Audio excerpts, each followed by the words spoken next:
الحمد لله رب العالمين والصلاة والسلام على أشرف الأنبياء والمرسلين محمد بن عبد الله الأمين وعلى آله وأصحابه الطيبين الطاهرين أما بعد فأعوذ بالله من الشيطان الرجيم بسم الله الرحمن الرحيم ولقد نصركم الله ببدر وأنتم أذلة فاتقوا الله لعلكم تشكرون صدق الله العظيم.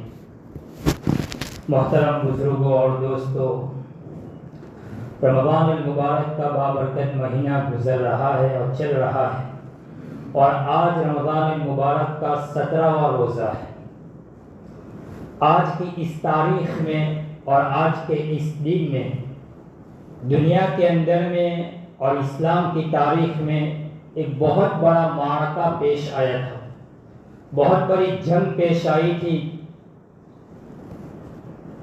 جو اسلام میں سب سے پہلی اور سب سے بڑی جنگ ثابت ہوئی ہے، جو حق اور باطل کے درمیان فرق کرنے والی، جو اخلاص اور نفاق کے درمیان فرق کرنے والی یہ جنگ تھی.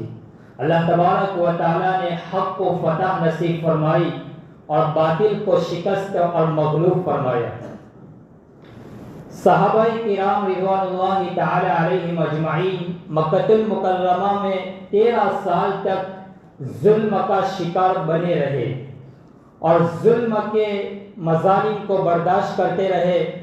کیسے کیسے آپ کے اوپر حالات آئے، آپ کو ستایا گیا، آپ کو رلایا گیا، آپ کو پریشان کیا گیا، آپ کے گھروں کو اجاڑا گیا، آپ کی ساری جائیداد اور زمینوں پر قبضہ کر لیا گیا، آپ کو طرح طرح کی اذیتیں دی جاتی تھی، لیکن آپ صحابہ کرام رضوان اللہ تعالی علیہم اجمعین ہر ظلم کا وار سہتے رہے، برداشت کرتے رہے.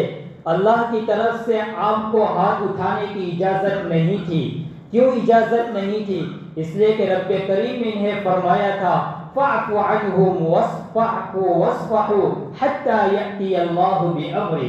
آپ درگزر کرتے رہو، سہتے رہو، برداشت کرتے رہو، ابھی ہاتھ اٹھانے کی اجازت نہیں ہے. حَتَّى يَأْتِيَ اللَّهُ أَمْرِهِ، یہاں تک کہ اللہ کا حکم آ جائے. تو صحابہ ظلم کو برداشت کرتے رہے، مار کھاتے رہے، پیستے رہے، لیکن صحابہ کرام اللہ کے حکم کے اجازت کے منتظر تھے کہ کب اللہ کا حکم آئے اور ہم اپنے ہاتھ کو اٹھائے. جب تک اللہ کا حکم نہیں آیا صحابہ برداشت کرتے رہے، ظلم سہتے رہے، ظلم کی چکی میں پیستے رہے، برداشت کرتے رہے. کسی صحابی کی آنکھ ضائع ہو گئی، ہڈیاں ٹوٹ گئی، جسم چھلنی ہو گیا، جسم کے کئی اعضاء ٹوٹ گئے، برداشت کرتے رہے.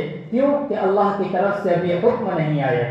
جب اللہ کی طرف سے اور احکم الحاکمین کی طرف سے اقدامی جنگ کا اعلان ہوا اور صحابہ کو اجازت مل گئی تو صحابہ اپنی جان کو مٹھی میں لے کر میدان کارزار میں نکلتے ہیں اور آتے ہیں اور کہتے ہیں کہ ہم تڑپ بھی سکتے ہیں اور تڑپا بھی سکتے ہیں، ہم تیر سہ بھی سکتے ہیں اور تیر چلا بھی سکتے ہیں، ہم راتوں کے عابد ہیں اور دنوں کے مجاہد ہیں، اور ہم صوفی بھی ہیں اور ہم شمشیر زن کے مجاہد بھی ہیں.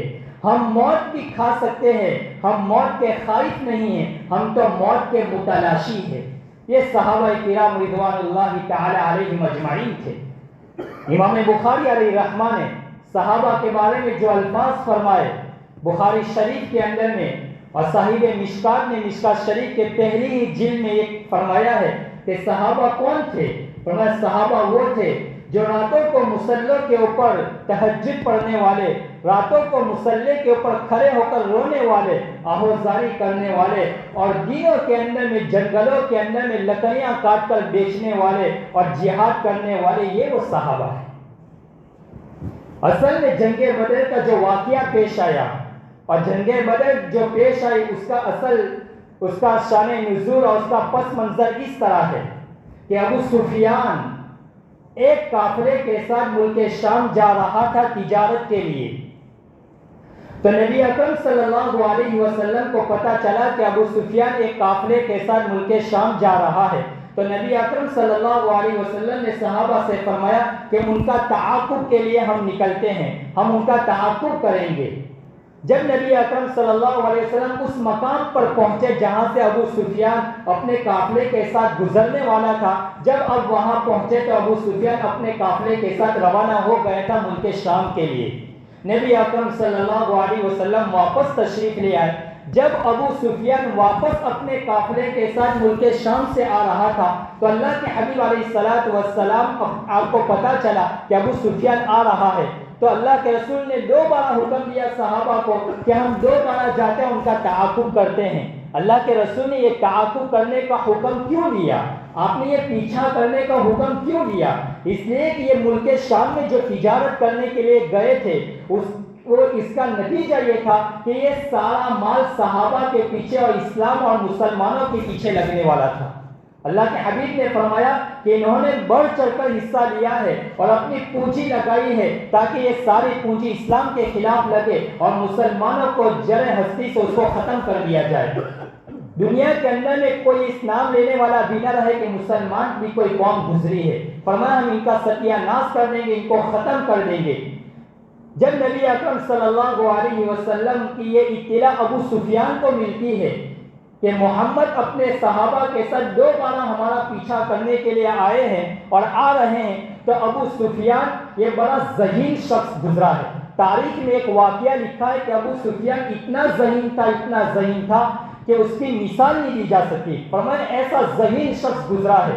ابو سفیان کے بارے میں تاریخ میں ایک واقعہ لکھا ہے کہ وہ کہیں سے جا رہے تھے مکہ کے راستے سے، راستے کے اندر میں ایک اونٹنیاں کی مینگنی گری ہوئی تھی، اس مینگنی کے اندر میں کھجور کی گٹھلیاں تھی، تو ابو سفیان نے اس گٹھلی کو پکڑ کر دیکھا، فرمایا یہ گٹھلی مکہ کی ہے اور لگتا ہے یہ محمد کے قافلے کے لوگ کو یہیں سے گزرے ہیں۔ اتنا ذہین شخص تھا کہ وہ گٹھلیوں سے پہچان جاتا تھا کہ یہ گٹھلی مکہ کی یا مدینہ کی ہے۔ اتنا ذہین شخص تھا ابو سفیان۔ بہرحال ابو سفیان نے ایک شخص عمرو بن غفاری، اس کے ذریعے مکہ میں یہ پیغام دیا کہ ہماری جان خطرے میں ہے اور ہماری جان کے بالکل لالے پڑنے والے ہیں اور ہماری جان کا خطرہ ہے، تم ہمارے مقابلے کے لیے آؤ۔ عمرو بن غفاری نے مکہ میں جا کر یہ اعلان کر دیا کہ ابو سفیان اور ان کا قافلہ پورا خطرے میں گھیرا ہوا ہے۔ بس ابو جہل مارے جوش کے اعلان کر دیا اور ابو جہل مارے جوش سے سب کو لے کر نکل گیا۔ 1000 کا لشکر لے کر ابو جہل باہر نکلا، 1000 کا لشکر۔ پھر کسی طرح ابو سفیان مکہ کے وہ ساحلی علاقے سے اور سمندر کے ساحل سے وہ نکل گیا اور اس نے کہلوایا کہ ہم تو عافیت کے ساتھ مکہ پہنچ گئے، اب تمہیں نکلنے کی ضرورت نہیں ہے۔ لیکن ابو جہل چونکہ اس کے اندر میں تکبر بھرا ہوا تھا، مارے غرور کے اس نے کہلا کہ نہیں، اب تو ہم بدر کے قریب پہنچنے کے قریب ہیں، اب تو ہم جا کر ہی رہیں گے، اور اگر مقابلہ ہو گیا تو ہم مقابلے کے لیے تیار ہیں، اور اگر سامنا ہو گیا تو ہم اپنی شان و شوکت بتائیں گے۔ فرمایا ہم تو جا کر رہیں گے۔ اور بدر مدینہ المنورہ سے 77 کلو یا 75 کلومیٹر کے فاصلے پر ہے۔ اس زمانے میں مدینہ میں وہ بدر میں بازار بھی لگتی تھی۔ فرمایا ہم وہاں جائیں گے، عیاشی کریں گے، شراب پیئیں گے اور موج مستی کریں گے ہم وہاں، اور مقابلہ ہو گئے تو جنگ لڑیں گے۔ ہمارے پاس افراد کی کمی نہیں ہے، نہ ساز و سامان کی کمی ہے۔ ان کے پاس 700 زرہیں تھی، 700 زرہ پوش تھی اور 600 کے قریب تلواریں اور سامان تھے، 200 گھوڑے تھے اور 500 کے قریب اونٹ تھے، اور مسلمانوں کے پاس صرف 2 گھوڑے تھے، 70 اونٹ تھے جو باری باری سوار ہوتے تھے۔ مکمل طور پر ان کے پاس کوئی سامان بھی نہیں تھے لڑنے کے، یہ مسلمان کی حالت تھی۔ فرمایا وہ وہاں پہنچتے ہیں، ابو جہل تو وہاں نکل گیا، وہاں پہنچ گیا۔ نبی اکرم صلی اللہ علیہ وسلم کو جب پتا چلا کہ یہ لوگ لڑنے کے لیے آ چکے ہیں تو صحابہ کرام کو بلایا، حاضر کیا۔ اللہ کے رسول نے ان سے مشورہ طلب کیا کہ ہمیں کیا کرنا ہے۔ تو مجاہد جو تھے، مہاجر جو صحابہ تھے، انہوں نے کہا اللہ کے رسول ہم آپ کے ساتھ ہیں، لیکن اللہ کے حبیب علیہ الصلوۃ والسلام بار بار پوچھتے جاتے تھے کہ ہمیں کیا کرنا ہے، کوئی رائے دو، کوئی رائے دو۔ نبی اکرم صلی اللہ علیہ وسلم سوچ رہے تھے اور آپ کا منشا یہ تھا کہ انصار جواب دے، مہاجر تو آپ کے ساتھ ہے ہی لیکن انصار مجھے جواب دے تو میں تیار ہوں گا۔ چنانچہ آپ انصار کے جواب کے منتظر تھے، اس لیے کہ مدینہ میں آنے کی جو دعوت دی تھی نبی اکرم صلی اللہ علیہ وسلم کو وہ انصار نے دی تھی۔ تو انصار نے آپ کی ذمہ داری لی تھی مدینہ میں رہنے کی اور مدینہ میں آپ کی حفاظت کی۔ انصار نے یہ ذمہ داری نہیں لی تھی کہ کبھی ہمارے مخالف اور دشمن کے ساتھ آپ کا مقابلہ ہو تو ہم آپ کے ساتھ مدینہ سے باہر نکل کر بھی آپ کا ساتھ دیں گے، یہ انصار نے یہ ذمہ داری نہیں لی تھی۔ اس لیے اللہ کے رسول صلی اللہ علیہ وسلم بار بار انصار کے جواب کے آپ متمنی تھے۔ جب انصار نے دیکھا کہ ہم سے جواب طلب کر رہے ہیں تو انصار میں سے حضرت سعد بن معاذ کھڑے ہو گئے اور فرمایا اللہ کے رسول ہم آپ کے ساتھ ہیں، آپ کے دائیں بھی ہم ساتھ، بائیں طرف بھی، آگے پیچھے ہر طرف سے ہم آپ کا ساتھ دیں گے، ہم آپ کو پیچھا نہیں چھوڑیں گے۔ آپ ہمارا مال قبول کر لیں گے تو ہمیں بڑی خوشی ہوگی اس مال سے جو ہمارے پاس باقی چھوڑا ہے۔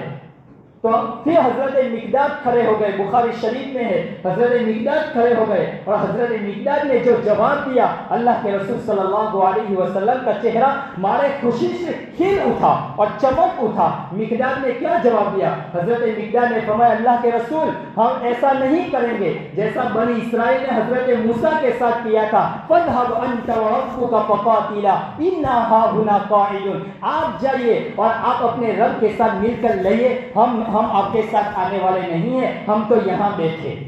فَاذْهَبْ آپ جائیے، أَنْتَ وَرَبُّكَ اور آپ کے رب کے ساتھ جا کر آپ لڑیے، إِنَّا هَاهُنَا قَاعِدُونَ ہم تو یہاں بیٹھے۔ ہم ایسا جواب آپ کو نہیں دیں گے۔ جب اللہ کے رسول صلی اللہ علیہ وسلم نے حضرت مقداد کا یہ جواب سنا تو آپ مارے خوشی کے جھوم اٹھے، فرمائے ہم نکلتے ہیں۔ اللہ کے رسول صلی اللہ علیہ وسلم 12 رمضان المبارک سنیچر کا دن اور سنیچر کا دن تھا 12 رمضان سن ہجری 2، اب مدینہ سے روانہ ہوتے ہیں اور بدر کے اوپر پہنچتے ہیں 17 رمضان المبارک آج کا دن، 17 رمضان المبارک کے دن آپ وہاں پہنچتے ہیں۔ اور جب وہاں پہنچے چونکہ کفار پہلے سے ایسی جگہ کے اوپر تیار ہو چکے تھے جہاں پانی کی بھی فراوانی تھی، جہاں زمین کی بڑی سخت تھی اور مسلمان کو جو جگہ ملی وہ ریت والی زمین تھی اور آپ کو معلوم ہے کہ ریت میں چلنا مشکل ہوتا ہے اور وہاں پانی کی بھی بڑی فراوانی نہیں تھی، پانی بھی نہیں تھا، ایسی جگہ مسلمانوں کو ملی۔ لیکن کیا ہوا؟ جنگ کے اگلے دن اللہ تبارک و تعالیٰ قرآن کریم کے 4 پارے میں 5-6 صفحے کے اوپر فرماتے ہیں پہلے پاؤں میں وَلَقَدْ نَصَرَكُمُ اللَّهُ بِبَدْرٍ وَأَنْتُمْ أَذِلَّةٌ فَاتَّقُوا اللَّهَ لَعَلَّكُمْ تَشْكُرُونَ۔ اس وقت کو یاد کرو جب اللہ نے تمہاری مدد کی حالانکہ تم بالکل کم تھے، خستہ حال تھے، بے سر و سامان تھے، تمہارے پاس کچھ نہیں تھا۔ فَاتَّقُوا اللَّهَ تم اللہ سے ڈرو، لعلکم تشکرون تاکہ تم شکر گزار بنو۔ یہاں ایک طلب ہمارے ساتھی بھی ہے مدرسے کے، ایک علمی بات ہے، یہاں ایک اشکال ہوتا ہے فاتقوا اللہ لعلکم تشکرون، تم اللہ سے ڈرو تاکہ تم شکر گزار بنو۔ حالانکہ ہونا یہ چاہیے تھا یہاں فاتقوا اللہ تم اللہ سے ڈرو تاکہ تم فلاح پا جاؤ، لعلکم تفلحون تم کامیاب ہو جاؤ، یہاں ایسا آنا چاہیے تھا۔ لیکن اللہ نے لعلکم تفلحون کے بجائے لعلکم تشکرون ذکر کیا۔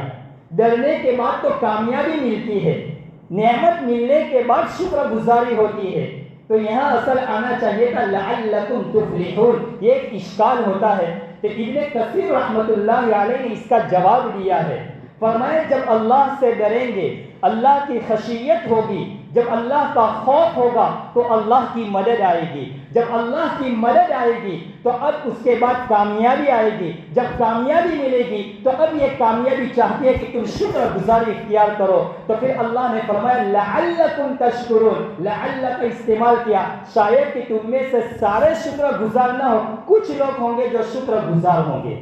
وہاں نبی اکرم صلی اللہ علیہ وسلم اور صحابہ کرام وہاں پہنچتے ہیں اور غزوہ بدر کی اگلی رات میں صحابہ کے آنکھوں میں نیند طاری ہونے لگی، جھونکے آنے لگے۔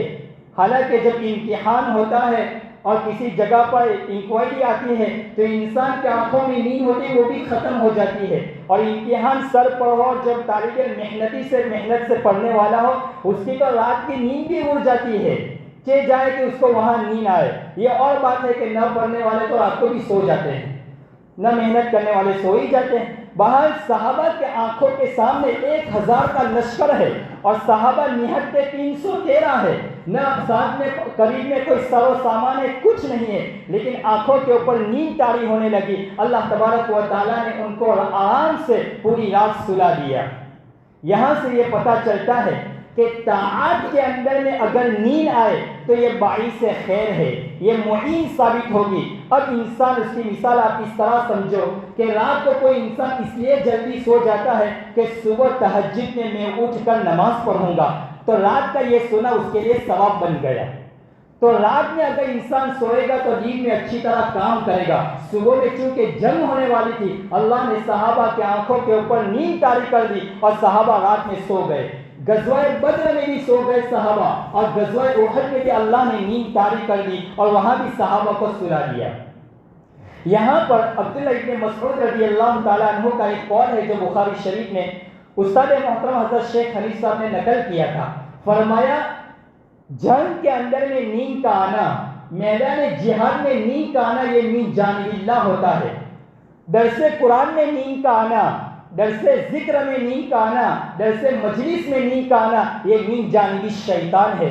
شیطان چاہتا ہے کہ اس کو مجلس کے اللہ کی بات سے اس کو غافل کر دے، اور غزوے میں نیند کا آنا یہ اللہ کی طرف سے ہوتا ہے۔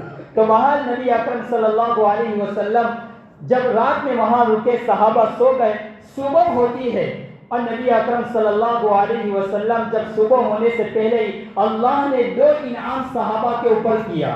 وہ 2 انعام کیا کیے کہ صحابہ جس جگہ تھی وہاں اللہ تبارک و تعالیٰ نے اس سرزمین کے اوپر خوب بارش برسائی، تو صحابہ جس جگہ تھے وہاں ریت تھی تو وہ ریت دب گئی، صحابہ کے لیے پانی کی فراوانی ہو گئی۔ اور مشرکین مکہ جس سرزمین کے اوپر، جس جگہ کے اوپر خیمہ زن تھے، وہاں اتنی بارش برسی کہ وہ زمین کیچڑ میں تبدیل ہو گئی اور وہاں کیچڑ ہی کیچڑ ہو گیا۔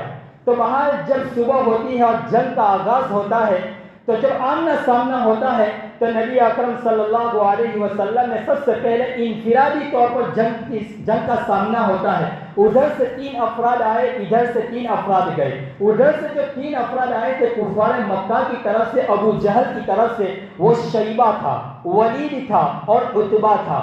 ادھر سے انصار میں سے کچھ لوگ گئے تو ابو جہل نے مارے غرور اور تکبر سے یوں کہا کہ ہمیں تم سے لڑنا نہیں ہے، ہمیں تو ان لوگوں سے لڑنا ہے جو مکہ سے آئے ہیں، ہمیں ان سے لڑنا ہے۔ اس کے بعد نبی اکرم صلی اللہ علیہ وسلم نے اپنے ہی خاندان میں سے 3 افراد کو بھیجا، اپنے ہی خاندان میں سے۔ اس سے پتہ چلتا ہے، محدثین استاد محترم نے فرمایا تھا کہ اس سے پتہ چلتا ہے کہ انسان جب دین کا کام لے کر چلتا ہے تو اس کو سب سے پہلے اپنے ہی گھر سے آغاز کرنا چاہیے، اپنے ہی گھر سے دعوت دینی شروع کرنی چاہیے۔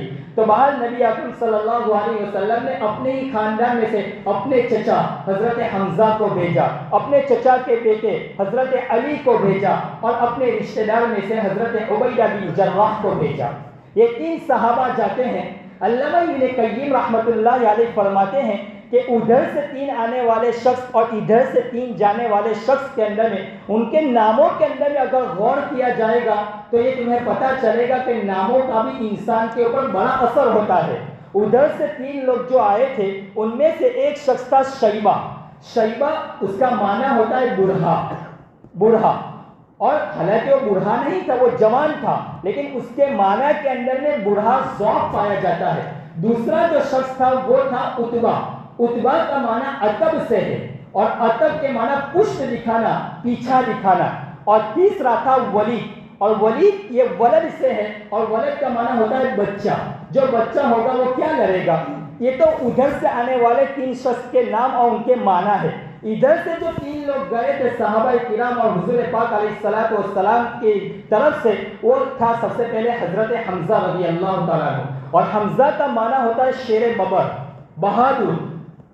اور اس کے بعد دوسرے جو صحابی تھے وہ علی رضی اللہ تعالیٰ عنہ تھے، اور حضرت علی یہ علو سے ہے، بلندی سے ہے۔ اور تیسرے جو تھے وہ حضرت عبیدہ ہے، اور عبیدہ یہ عبدیت سے ہے، اور اس کے معنی ہے تواضع۔ تو میرے بھائیوں، کہتے ہیں کہ حضرت علی کا مقابلہ جو ہوا تھا وہ حضرت ولید سے ہوا تھا، ولید سے، اور حضرت علی بڑے بہادر تھے، اور حضرت حمزہ کا جو مقابلہ ہوا تھا فرماتے ہیں وہ شیبہ سے ہوا تھا، تو جو بہادر ہوگا اس کا مقابلہ جب شیبہ یعنی بوڑھے کے ساتھ ہوگا، اس کے معنی میں بوڑھا اور ضعف پایا جاتا ہے، وہ کیا لڑے گا؟ فرماتے آنن فانن حضرت حمزہ رضی اللہ تعالیٰ عنہ نے شیبہ کو ختم کر دیا، ولید نے عتبہ کو ختم کر دیا، اور عبیدہ اس کی تھوڑی جھڑپ رہی اور انہوں نے اس کو ختم تو کر دیا، البتہ عبیدہ کے اوپر وار آئے اور عبیدہ وہاں شہید ہو گئے۔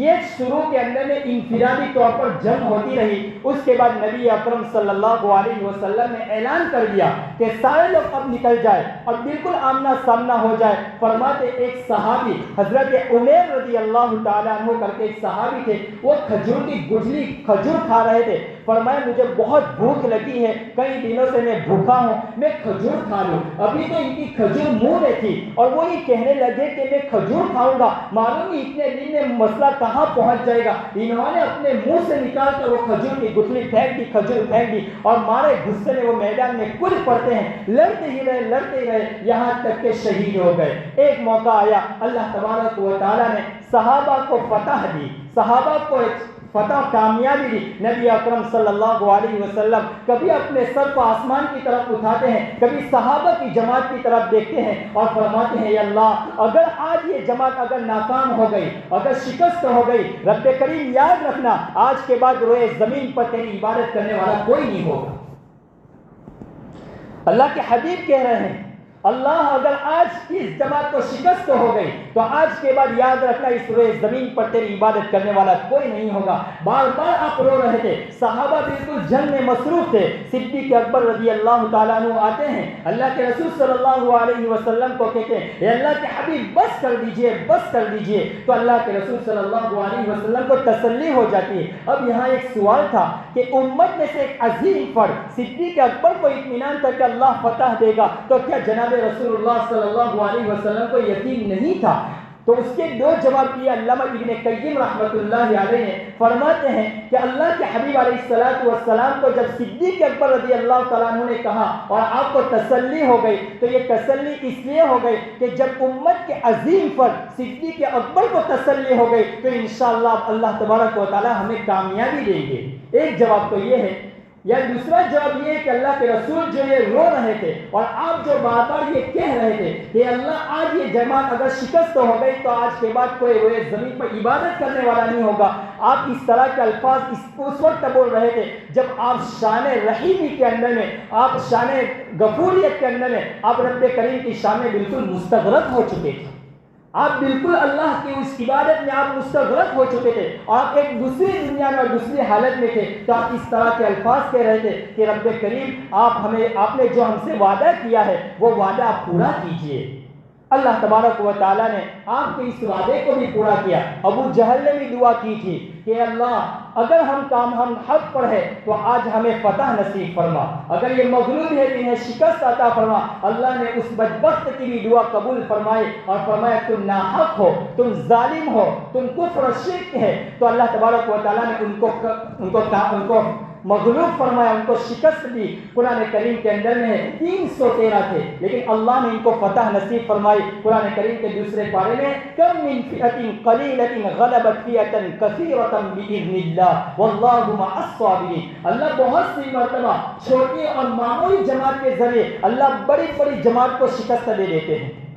حضرت طالوت رحمۃ اللہ علیہ جو نبی برحق تھے، جو بعد میں نبی بنائے گئے، وہ جب جالوت کے مقابلے کے لیے گئے تھے تو بہت کم مقدار تھی۔ فرماتے محدثین کہ ان کی بھی 313 ہی کی جماعت تھی، لیکن ان کو اللہ کی ذات کے اوپر اعتماد تھا اور وہ صبر کرنے والے تھے۔ اللہ تبارک و تعالیٰ نے اس طالوت کی جماعت کو بھی جو 313 تھے انہیں بھی فتح نصیب فرمائی۔ بہرحال یہ جنگ بدر کا ایک مختصر واقعہ میں نے آپ حضرات کے سامنے پیش فرمایا۔ اس کے بعد مشرکین کے 70 آدمی مارے گئے، 70 آدمی مارے گئے، مسلمان میں سے بھی کچھ لوگ شہید ہو گئے اور 70 آدمی گرفتار ہو گئے۔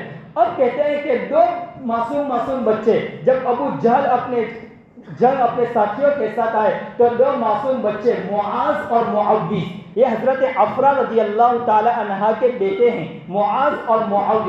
فرمایا کہ وہ دونوں حضرت عمر رضی اللہ تعالیٰ عنہ سے پوچھتے ہیں کہ چچا جان اس میں ہمارا نبی کا دشمن کون ہے جو سب سے بڑا ظالم ہے؟ فرمایا حضرت عمر رضی اللہ تعالیٰ عنہ کہنے لگے میں تو یہ سوچتا تھا کہ میرے اطراف میں اگر کوئی بہادر ہوگا تو مجھے ہمت ملے گی، یہ تو معصوم بچے ہیں اور یہ کیا مجھے سہارا دیں گے، لیکن اس معصوم بچے کیا پوچھ رہے ہیں چچا جان وہ دشمن کون ہے؟ فرمایا حضرت عمر رضی اللہ تعالیٰ عنہ نے بتایا حضرت معاذ اور معاویہ کو کہ یہ جو بدبخت آ رہا ہے، حضرت معاذ اور معاویہ آگے دوڑتے ہیں، ایک بچے نے ایک بھائی نے گھوڑے کے ٹانگ کے اوپر حملہ کیا اور گھوڑے کو گرایا، اور دوسرے بچے معاویہ نے ابو جہل کی گردن کے اوپر حملہ کیا اور اس کو ختم کیا، اور فرمایا اسی درمیان معاویہ کے ہاتھ کے اوپر ایک وار آتا ہے، اس کا ہاتھ بدن سے الگ ہو جاتا ہے۔ اسی حالت میں اللہ کے رسول کے پاس جب معاویہ سے معاذ جاتے ہیں، اللہ کے رسول کے ہاتھ کو پکڑتے ہیں، اپنا لعاب دہن لگاتے ہیں، فرماتے معاذ یا معاویہ کہتے ہیں پوری زندگی مجھے کبھی ڈر بھی محسوس نہیں ہوا۔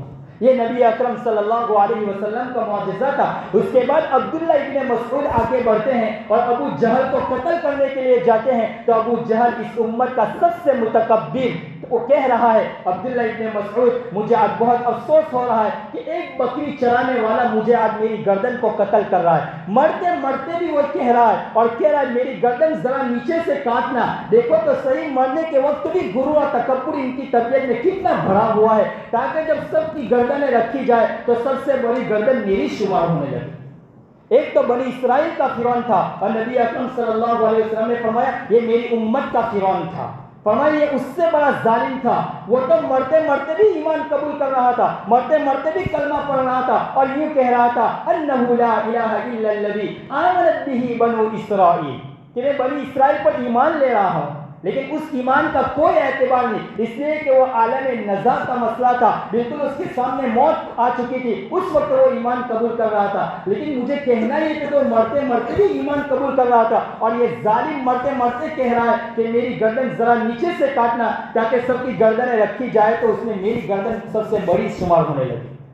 تو ایسے ظالم لوگوں کے ساتھ صحابہ کا معاملہ پیش آیا اور ان کے ساتھ جنگ پیش آئی، اللہ تبارک و تعالیٰ نے صحابہ کو فتح نصیب فرمائی، کامیابی نصیب فرمائی۔ یہ اسلام کے اندر میں اور جنگ کے اندر میں سب سے پہلی اسلام کے اندر میں سب سے بڑی جنگ تھی، سب سے بڑی تھی، یہ اسلام اور کفر کے درمیان فرق کرنے والی جنگ تھی، حق اور باطل میں امتیاز کرنے والی جنگ کی۔ اللہ تبارک و تعالیٰ نے صحابہ کو کامیابی دی۔ اس کے بعد اب کفار کے اندر میں اور زیادہ آگ پگھل گئی اور زیادہ آگ جلنے لگی، جب مکہ کے اندر میں خبر پھیل گئی کہ بڑے بڑے سرداروں کو مار دیا گیا اور انہیں کنویں میں ڈال دیا گیا، جس کنویں کے قریب وہ کھڑے تھے اسی کنویں کے اندر میں ہر ایک کو مار کر ڈالا گیا تھا۔ نبی اکرم صلی اللہ علیہ وسلم اس کنویں کے پاس جا کر بھی آپ نے ان لوگوں کو خطاب کیا تھا۔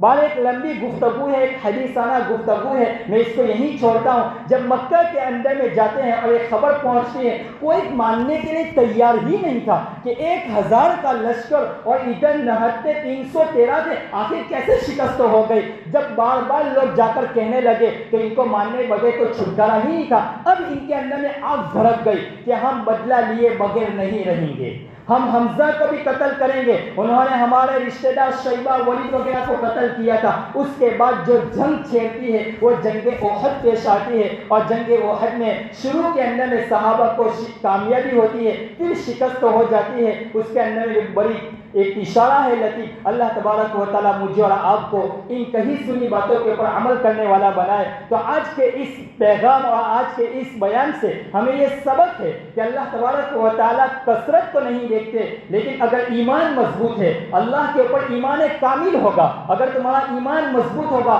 اللہ کے اوپر نظر ہوگی، تو اللہ تبارک و تعالیٰ انشاءاللہ ایک دن ایسا آئے گا کہ چاہے کتنے ہی کم کیوں نہ ہو، بڑے لوگوں کے اوپر بھی اللہ تعالیٰ تمہیں غالب فرمائیں گے۔ آج فلسطین کے اندر میں، غزہ کے اندر میں اگرچہ مسلمان کم نظر آ رہے ہیں، مسلمانوں کو پستہ کیا جا رہا ہے، ان کو ختم کرنے کی سازش کی جا رہی ہے، بہت عنقریب وہ دن ہم دیکھیں گے اپنی نگاہ سے کہ اللہ تبارک و تعالیٰ ان مجاہدین کو، ان حماس کے مجاہدین کو، ان غزہ کے مسلمان اور فلسطین کو آزاد فرمائیں گے، اور انشاءاللہ ہم آزادی کے ساتھ وہاں 5 وقت کی نماز پڑھنا بھی اللہ ہمیں مقدر اور نصیب فرمائے گا۔ وآخر دعوانا ان الحمد للہ رب العالمین۔ بسم اللہ الرحمن الرحیم اللہم صلی وسلم علی سیدنا محمد وعلی آل سیدنا محمد مبارک وسلم اللہم صلی علی سیدنا محمد صلاة تنجینا بها من جمیع الاحوال والآفات وتقضی لنا بها جمیع الحاجات وتطهرنا بها من جمیع السیئات وترفعنا بها عندك اعلی الدرجات وتبلغنا بها اقصى الغایات من جمیع الخیرات فی الحیاة وبعد الممات انك على كل شیء قدیر۔ اے اللہ ہمارے گناہوں کو معاف فرما، خطاؤں سے درگزر فرما، سیئات کو حسنات سے مبدل فرما۔ اے اللہ زندگی کی ساری بدعمالیوں کو معاف فرما۔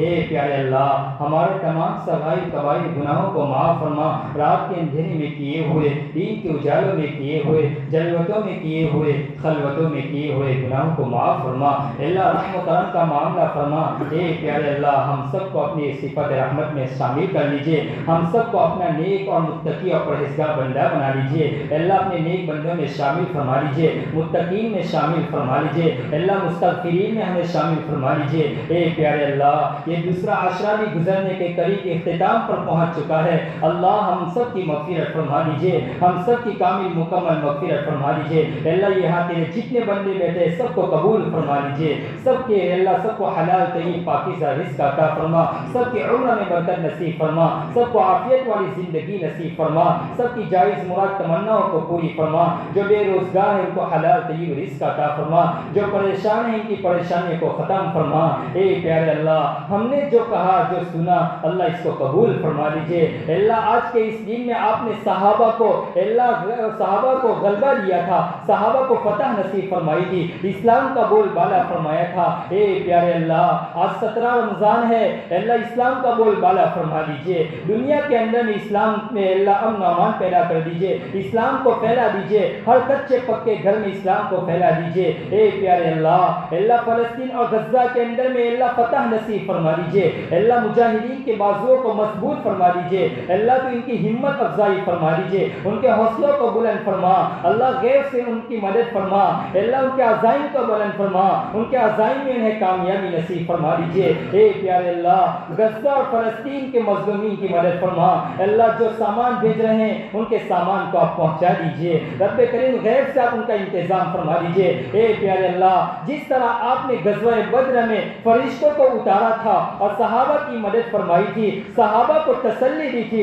رب کریم آپ چاہتے تو ایک فرشتے کے ذریعے بھی صحابہ کی مدد کر سکتے تھے، لیکن آپ نے فرشتوں کو بھیج کر جون کا جون بھیج کر آپ نے صحابہ کی حوصلہ افزائی فرمائی تاکہ صحابہ کو تسلی ہو جائے۔ میرے مولا آپ فلسطین اور غزہ میں اپنے فرشتوں کو بھیج دیجئے اور ان ظالموں کے ساتھ نمٹا دیجئے، ان ظالموں کو شکست کر دیجئے، انہیں پاڑا پاڑا کر دیجئے، ان کے ٹکڑے ٹکڑے کر دیجئے، اپنی پاک زمین سے اللہ ان کے ناپاک وجود کو ختم کر دیجئے۔ اے پیارے اللہ اسلام کا بول بالا فرما، اے اللہ اسلام کو بول بالا فرما، ہم سب کو قبول فرما، ہم سب کو اسلام کے لیے قبول فرما دیجئے، قرآن و حدیث کی خدمات کے لیے قبول فرما دیجئے، مرتے دم تک قرآن و حدیث کی خدمات میں ہمیں مشغول فرما دیجئے۔ اے اللہ یہ تیرے جتنے بندے یہاں بیٹھے ہیں اے اللہ بڑے اہتمام سے تیرے اور تیرے نبی کی باتیں سننے کے لیے بیٹھتے ہیں، تیرے صحابہ کی باتیں سننے کے لیے بیٹھتے ہیں، رب کریم انہیں قبول فرما لیجئے، انہیں قبول فرما لیجئے، ان کی زندگی کے سارے مسائل کو حل فرما لیجئے۔ اے اللہ آپ ہم سے راضی ہو جائیے اور ہمیں آپ سے راضی کر دیجئے۔ اے پیارے اللہ اے اللہ اے اللہ ہمیں شیطان کے مکر و فریب سے ہمیں بھی فتح نصیب فرما دیجئے۔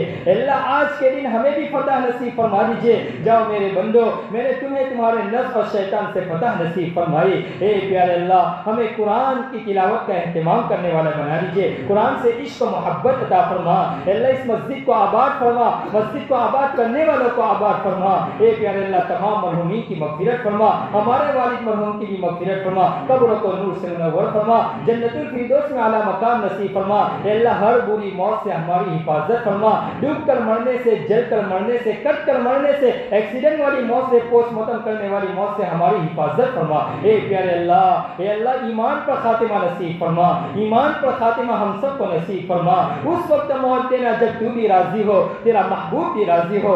اللہ نحوست والی موت نہ دینا، ایسی موت نہ دینا کہ لوگ یوں کہے کہ منحوس دنیا سے گیا۔ میرا اللہ ایسی موت دینا کہ تیرے بندے بھی رشک کرتے ہو اے اللہ کہ بڑا اچھا انسان تھا۔ رب کریم ایسی موت ہم سب کو نصیب فرما۔ اللہ حرم شریف میں موت نصیب فرما، روضہ رسول کے سامنے ہو، تیرے روضہ رسول کے سامنے کھڑے ہو اور موت آئے، ایسی موت نصیب فرمانا۔ اللہ ہم سے راضی ہو جائیے۔ چاہیے اور مرتے دم تک شریعت و سنت کے مطابق زندگی گزارنے والے بنا دیجیے۔ اللہ ہماری روزی میں خوب برکت نصیب فرما، ہمیں تیری ذات کے علاوہ کسی کا محتاج نہ بنا، اللہ تیری ذات کے علاوہ کسی کا محتاج نہ بنا۔ دنیا والے دے کر رسوا کر دیتے ہیں میرے مولا، دنیا والے دے کر ذلیل کر دیتے ہیں، اے اللہ تو بڑا رحیم ہے، تو بڑا غفور ہے، تو بڑا ستار ہے، تو بڑا رزاق ہے، تو دے کر کبھی رسوا نہیں کرتا۔ اے اللہ آپ تو پوری زندگی گناہوں میں گزارنے والے شخص کو بھی کہتے ہیں میرے بندے تو نے توبہ کے اندر میں دیر کی ہے لیکن میری رحمت میں تاخیر نہیں ہے، آج جب میری رحمت میں تیرے توبہ کو قبول کرتا ہوں اور تجھے تیرے گناہوں کو حسنات سے بدل کر تیری مغفرت کر دیتا ہوں۔ میرے اللہ تو بڑا رحیم ہے، ہم سب سے راضی ہو جائیے، اس پورے مجمع کے اوپر ایک نظر ڈال دیجئے، ہم سب کی بگڑی بنا دیجئے، ہماری جھولیوں کو بھر دیجئے۔ اللہ رمضان المبارک کے باقی جو ایام ہے اس میں ہمیں قدردانی کی توفیق نصیب فرما۔ اللہ آخری عشرے کی خوب قدردانی کی توفیق نصیب فرما۔ اللہ طاعت راتوں میں خود عبادت کرنے والے کے عبادت کرنے کا اہتمام کرنے کی توفیق نصیب فرما۔ اللہ آخری عشرے میں اعتکاف ہے، سنت اعتکاف ہے، تیرے نبی نے پوری زندگی اللہ مدینہ میں 10 سال تک آپ کے نبی نے اعتکاف کیا، اللہ ہم سب کو اعتکاف کرنے کی بھی توفیق نصیب فرما، جو مانگا وہ عطا فرما، جو مانگنے سے رہ گیا اپنی شان عطا فرما۔ وصلی اللہ تعالی